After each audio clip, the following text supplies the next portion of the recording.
Hello guys, how are you? I hope you are in the good condition. We are from group 2 and our group consists of Johannes Hendy, Vincentia Andriana and Alexandro.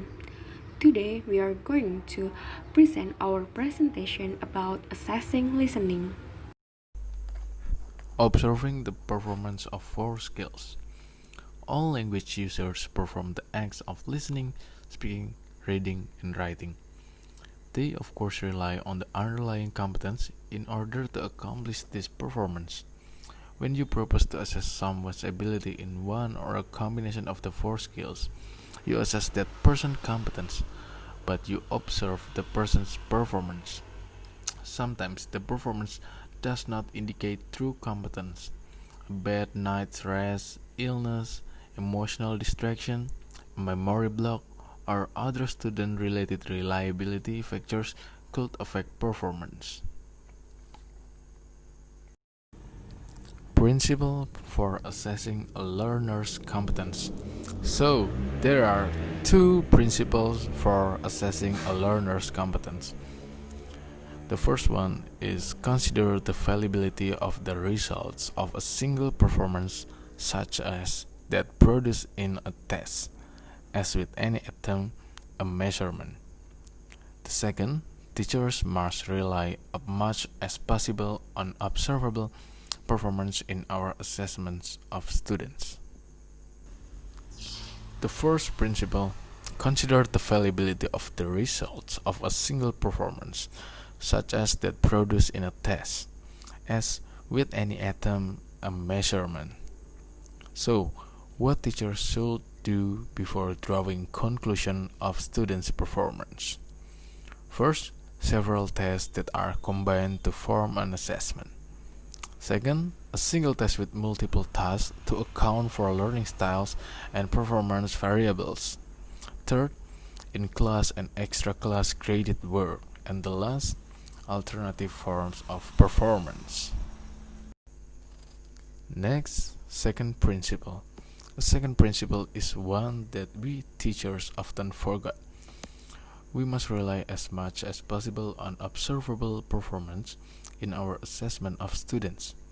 Observable means being able to see or hear the performance of the learners. The senses of touch, taste, and smell don't apply very often to language testing.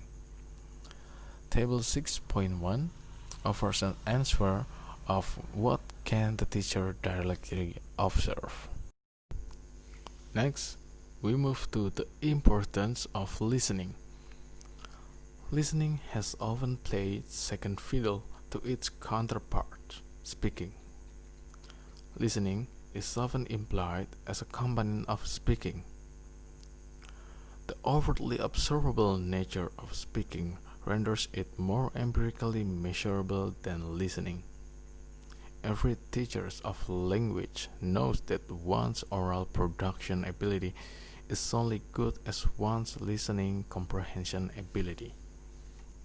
We need to pay close attention to listening as a mode of performance for assessment in the classroom. Basic types of listening. As with all effective tests, designing appropriate assessment tasks in listening begins with the specification of objective or criteria. Think about what you do when you listen. Literally in nanoseconds, the following processes flash through your brains. You recognize pitch sounds and hold a temporary imprint of them in short-term memory. You simultaneously determine the type of speech, even that is being processed, and attend to its context. You use linguistic decoding skills and background schemata to bring a plausible interpretation to the message, and assign a literal and intended meaning to the utterance. In most you delete the exact linguistic form in which the message was originally received in favor of conceptually retaining important or relevant information in long-term memory. Each of these stages represents a potential assessment objective. subjective. Comprehending of surface structure elements such as phonemes, words, intonation, or a grammatical category. Understanding of pragmatic context, determining meaning of auditory input, developing the keys, a global or comprehensive understanding. From this stage, we can derive four commonly identified types of listening performance, each of which comprises a category within which to consider assessment tasks and procedures. Intensive listening for perceptions of the components of a larger stretch of the language. Responsive listening to a relatively short stretch of a language in order to make an equally short response.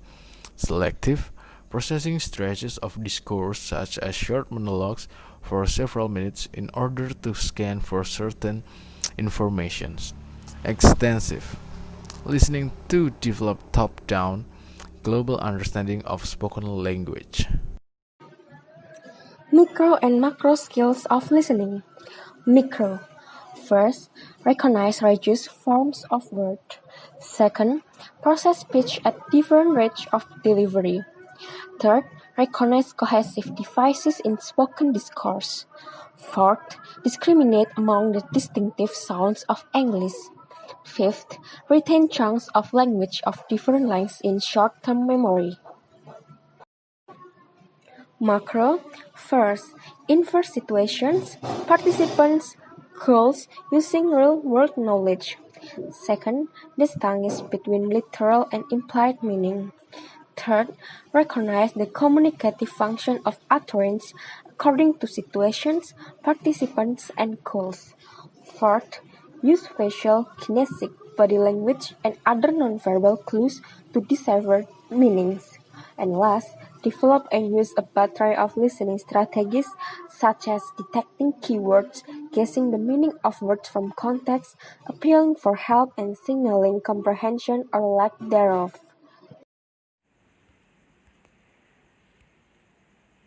And the next is about paraphrase recognition. The next step up on the scale of listening comprehension micro skills is words, phrases, and sentences, which are frequently assessed by providing a stimulus sentence and asking the test taker to choose the correct paraphrase from a number of choices. And here an example. Test takers here. Hello, my name's Keiko. I come from Japan.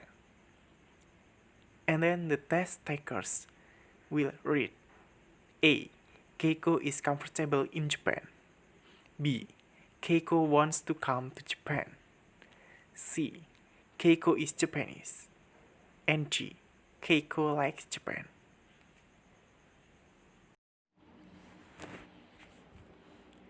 Now I'm going to talk about designing assessment tasks about responsive listening.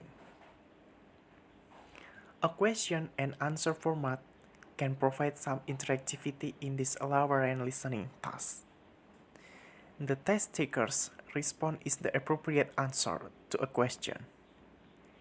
Here is the example of appropriate response to a question. Test takers here. How much time did you take to do your homework? And then test takers will read the multiple choice. A. In about an hour. B. About an hour. C. About $10. And D. Yes, I did. The objective of this item is recognition of the WH question, how much, and its appropriate response. Distractors are chosen to represent common learner errors. A. Will responding to how much versus how much longer. C. About $10. Confusing how much in reference to time versus the more frequent reference to money. And then D. Yes, I did. Will confusing a WH question with a yes or no question. None of the tasks so far discussed have to be framed in a multiple choice format. They can be offered in a more open-ended framework in which test takers write or speak the response. And then the above item would then look like this. Test takers here. How much time did you take to do your homework? And then the test takers will write or speak. If open-ended response formats gain a small amount of authenticity and creativity, they of course suffer some in their practicality, as teachers must then read students' responses and judge their appropriateness, which take time.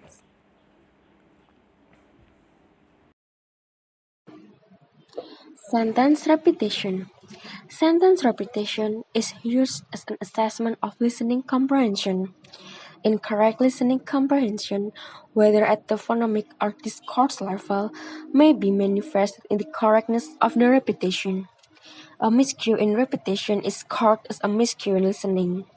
In the case of somewhat longer sentences, one could argue that the ability to recognize and retain chunks of language as well as threads of meaning might be assessed through repetition. Sentence repetition is far from flawless listening assessment test.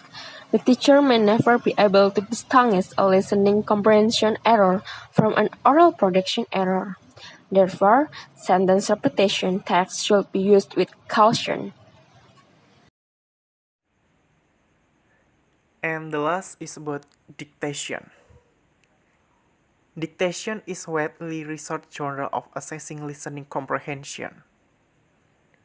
In dictation, test takers hear a passage, recite 3 times first at normal speed.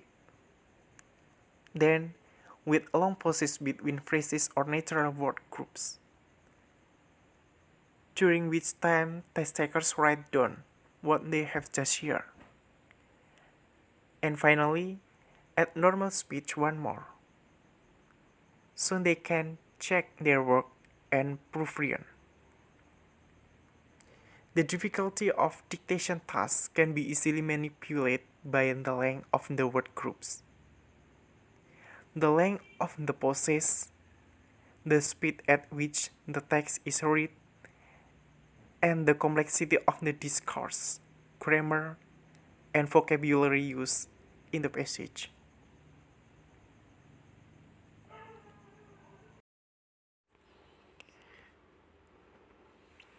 Depending on our context and purpose in administering dictation, we will need to decide on scoring criteria for several possible kinds of errors, such as spelling error only, but the word appears to have been heard correctly, spelling and or obvious misrepresentation of a word, grammatical error, skip word or phrase, permutation of words, additional words not in the original, and replacement of a word with an appropriate synonym.